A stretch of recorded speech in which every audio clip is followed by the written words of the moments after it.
Vamos a preguntarle al doctor Luis Vicat, que es abogado, es un hombre de armas, es especialista, analista internacional y además tiene un magíster en psiquiatría porque, doctor, hay que entender que no solamente está la parte física, sino que está también la parte mental.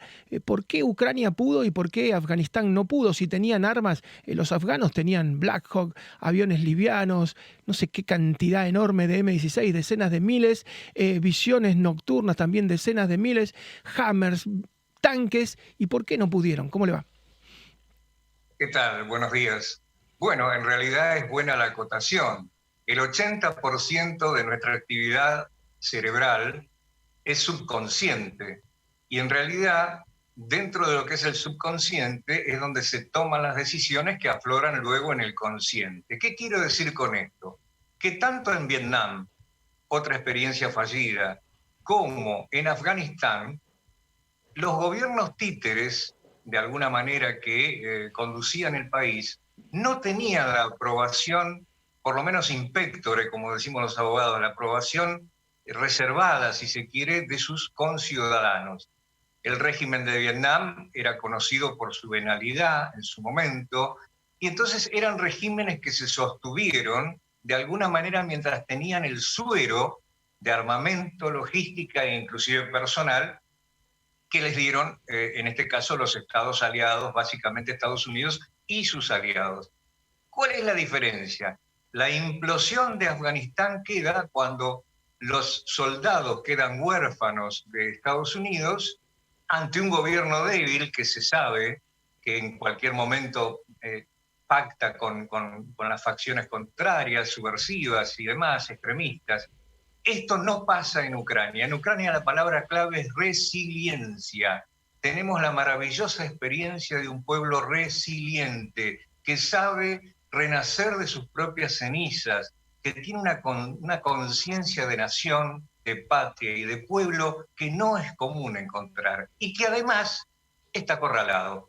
Y todos sabemos que lo peor que se puede hacer con alguien es no darle un puente de plata, como ahora se está pretendiendo, quizá con una futura negociación, en base a resignar Crimea o darle un estatus especial a la región de Crimea, pero el pueblo ucraniano reaccionó en su totalidad, no solamente el pueblo, sino con voluntarios extranjeros, Rusia con mercenarios extranjeros, que se dedican a ejecutar a sus propios soldados de una forma atroz, el grupo Wagner me refiero concretamente.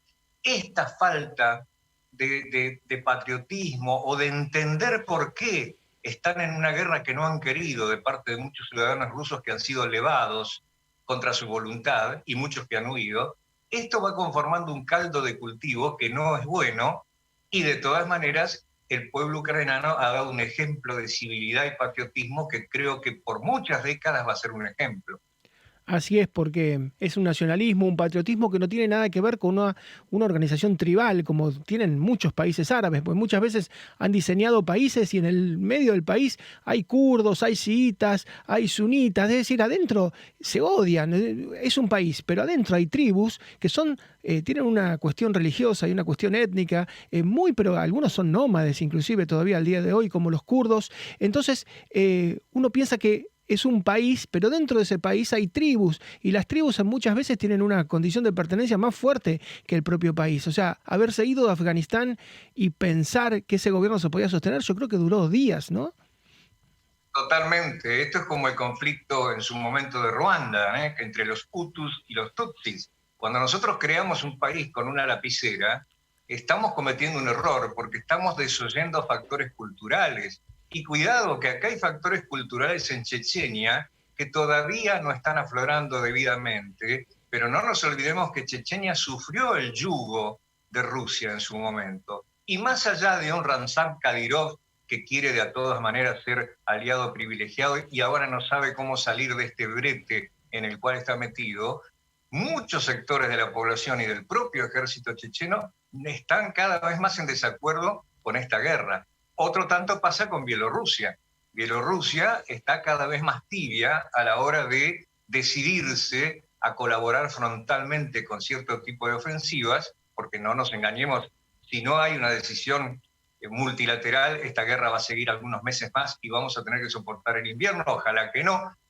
Y de todas maneras, Estados Unidos está sugiriéndole a Zelensky que trate de ir de alguna manera corriendo el lápiz, y yo creo que dándole un estatus especial a la zona de Crimea por determinada cantidad de tiempo.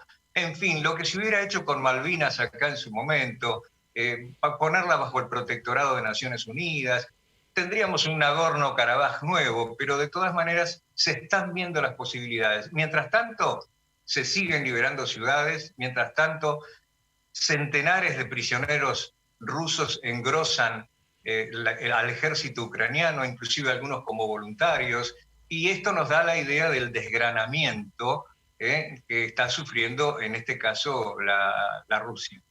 Así es, y los números que da la Jefatura de Estado Mayor de Estados Unidos son datos oficiales, son de 100.000 bajas de los rusos entre muertos y heridos, que es algo parecido a lo que tuvo Estados Unidos en Vietnam a lo largo de prácticamente una década.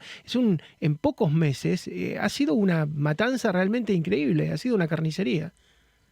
Eso ha sido una conjunción de dos aspectos. El primero, muy buena tarea de entrenamiento del ejército ucraniano, subestimado por el ejército ruso. Ellos aprendieron de la pérdida de Crimea, del Maidán del 2014, una muy buena logística de soporte de países amigos, y esto no había sido tenido en cuenta, y además una muy buena información de inteligencia propia y una dinámica de combate que justamente hace que este espíritu de cuerpo, que todos y cada uno, los guardias civiles, las milicias populares, la policía, el ejército regular, la marina, todos están confluyendo en un objetivo común, que es el de Volodymyr Zelensky, volver a implantar la bandera, porque ellos consideran y sienten a esto como nación. Distinto es el caso de kazajos, uzbecos, buriatos, minorías que de pronto se encuentran en una guerra que no entienden, que no han querido, y lo peor, despreciados por las capas superiores y utilizados como carne de cañón. Esto nos da una idea de cuál va a ser el resultado final.